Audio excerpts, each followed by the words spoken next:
السلام علیکم ورحمۃ اللہ وبرکاتہ۔ Seventh class. بسم اللہ الرحمن الرحیم۔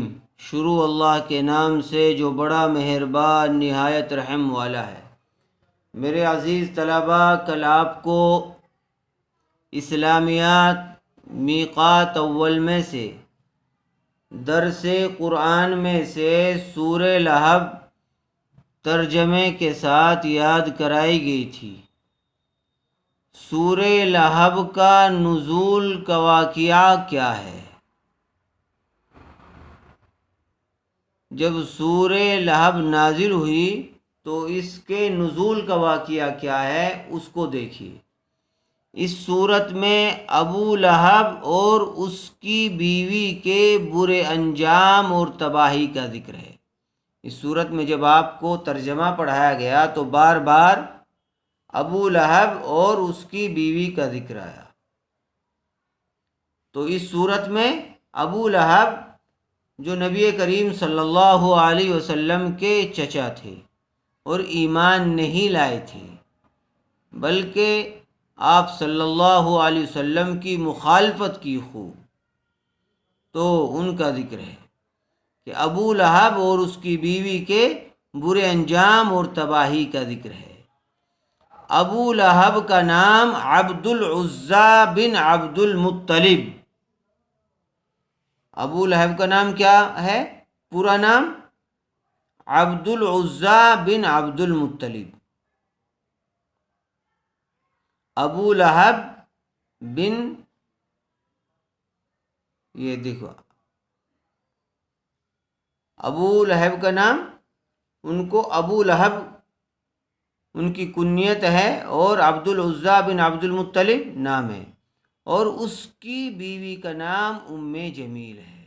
ابو لہب کی بیوی کا کیا نام تھا؟ ام جمیل۔ یہ دونوں آپ صلی اللہ علیہ وسلم کو طرح طرح کی تکلیفیں دیتے تھے۔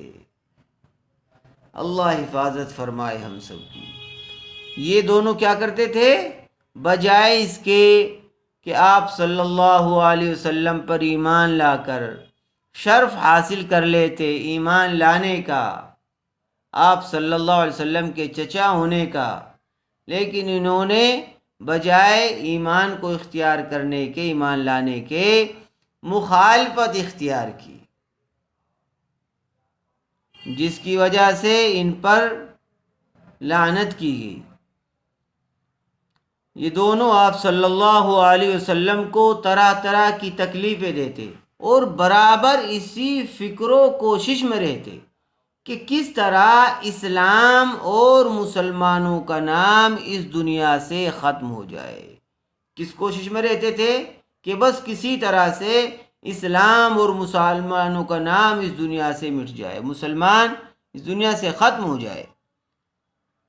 یہ تو اس وقت کا واقعہ ہے جب آپ صلی اللہ علیہ وسلم نے ایمان کی دعوت دینی شروع کی تھی، جب لوگ اسلام کے اندر داخل ہونے شروع ہوئے تھے تو یہ چاہتے تھے کہ کوئی اسلام میں داخل نہ ہو اور اسلام کا نام و نشان ختم ہو جائے۔ اس صورت کے نزول کا واقعہ یہ ہے، جب اللہ تعالیٰ نے حضور صلی اللہ علیہ وسلم کو علی الاعلان دعوت دینے کا حکم فرمایا۔ نزول کہتے ہیں کہ اللہ تعالیٰ کے یہاں سے حضرت جبرائیل علیہ السلام قرآن کریم کی آیتوں کو، سورتوں کو لے کر آتے تھے، جس کو ہم وحی کہتے ہیں۔ وحی کے ذریعے سے، یعنی حضرت جبرائیل علیہ السلام کے ذریعے سے قرآن کریم نبی کریم صلی اللہ علیہ وسلم تک پہنچا ہے۔ تو جب کوئی واقعہ پیش آتا تو خاص آیتیں اور صورتیں اس واقعے کے تحت جو ہے نازل ہو جاتی، تو وہ واقعہ اس صورت یا اس آیت کے نزول کا سبب ہوتا۔ تو اس صورت کے نزول کا واقعہ یہ ہے کہ جب اللہ تعالیٰ نے حضور صلی اللہ علیہ وسلم کو علی الاعلان دعوت دینے کا حکم فرمایا کہ اب سب کو اکٹھا کر کے دعوت دو، تو آپ صلی اللہ علیہ وسلم دعوت دینے کے لیے، ایمان کی طرف بلانے کے لیے، دعوت دینے کے لیے یعنی ایمان کی طرف لوگوں کو بلانے کے لیے، دعوت کہتے ہیں بلاوے کو، یہ وہ دعوت نہیں ہے کھانے والی، بلکہ ایمان کی طرف بلاوا۔ جب اللہ کے رسول نے لوگوں کو ایمان کی طرف بلایا اور اللہ تعالیٰ نے آپ کو علی الاعلان ایمان کی دعوت دینے کا حکم دیا، تو آپ صفا پہاڑ پر چڑھے۔ صفا پہاڑ ہے وہیں مکے میں، جو لوگ حج عمرہ کرنے کے لیے جاتے ہیں انہیں معلوم ہے کہ وہ بیت اللہ کے پاس ہی ہے حرم میں۔ صفا پہاڑ پر چڑھے اور لوگوں کو آواز دینی شروع کی۔ اب تو ان پہاڑوں کو کاٹ کر برابر کر دیا گیا، تھوڑی نشانی سی چھوڑ رکھی ہے، پہلے وہ اونچی اونچی پہاڑی تھی کچھ۔ تو آپ صلی اللہ علیہ وسلم صفا پہاڑ پر چڑھے اور لوگوں کو آواز دینی شروع کی۔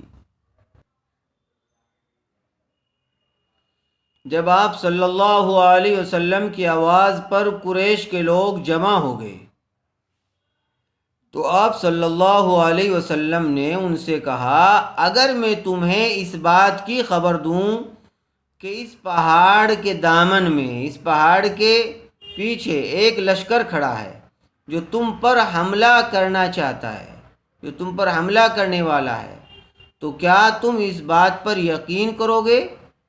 چونکہ آپ صلی اللہ علیہ وسلم ہمیشہ سچ بولتے تھے اور سب کو یہ بات معلوم تھی۔ آپ نے جگہ جگہ پڑھا کہ آپ صلی اللہ علیہ وسلم کو مکے کے لوگ امین اور صادق کے لفظ سے پکارتے۔ صادق کہتے ہیں سچے کو، تو سب کو آپ کی سچائی پر پورا بھروسہ تھا، تو اس لیے آپ صلی اللہ علیہ وسلم نے فرمایا کہ مکے کے لوگوں، اگر میں تم کو یہ خبر دوں کہ اس پہاڑ کے پیچھے دشمن کھڑا ہوا ہے اور وہ تم پر حملہ کرنے والا ہے، تو کیا تم اس بات پر میرا یقین کر لو گے؟ تو سب نے یک زبان ہو کر کہا ہاں، کہ ہاں ہم ضرور یقین کریں گے، آپ سے تو ہم نے سچ کے سوا کوئی بات سنی ہی نہیں۔ یعنی 40 سالہ زندگی آپ صلی اللہ علیہ وسلم کی ان میں اس واقعے تک گزر چکی تھی، آپ نے کبھی جھوٹ نہیں بولا تھا، اس لیے ان سب نے کہا کہ ہم نے تو آپ سے کبھی سچ کے علاوہ کچھ سنا ہی نہیں، اس لیے ضرور یقین کریں گے۔ اس کے بعد آپ نے فرمایا، آپ صلی اللہ علیہ وسلم نے فرمایا، میں تمہیں آخرت کے دردناک عذاب سے ڈرانے آیا ہوں۔ یہ سن کر ابو لہب نے کہا، تیرے لیے ہلاکت ہو، کیا صرف یہی کہنے کے لیے تو نے ہمیں یہاں بلایا تھا؟ اور آپ صلی اللہ علیہ وسلم کو مارنے کے لیے پتھر اٹھا لیا۔ اس وقت یہ سورت نازل ہوئی۔ اللہ تعالیٰ نے جب آپ کے چچا نے آپ کی مخالفت کی اور نبی کریم صلی اللہ علیہ وسلم کو بد دعا دی کہ تمہارے ہاتھ ٹوٹ جائے، یہ وہاں بد دعا کا طریقہ تھا عرب میں، کہ کیا اسی لیے بلایا تھا، اور مارنے کے لیے پتھر اٹھا لیا۔ تو اللہ تعالیٰ نے خود ابو لہب کو کہا کہ تبت یدا ابی لہب و تب، کہ ہمارے لاڈلے حبیب کے ہاتھ کیوں ٹوٹے، تیرے ہاتھ ٹوٹ جائیں، تو برباد ہو جائے۔ اور پھر نتیجہ یہ ہوا کہ اسی مخالفت کی وجہ سے وہ بری موت مرا، برباد ہوا۔ تو اس واقعے کے بعد یہ سورہ لہب نازل ہوئی تھی، جس کا ترجمہ کل آپ کو سکھایا گیا تھا، اس کو اچھی طرح سے یاد کر لیجیے۔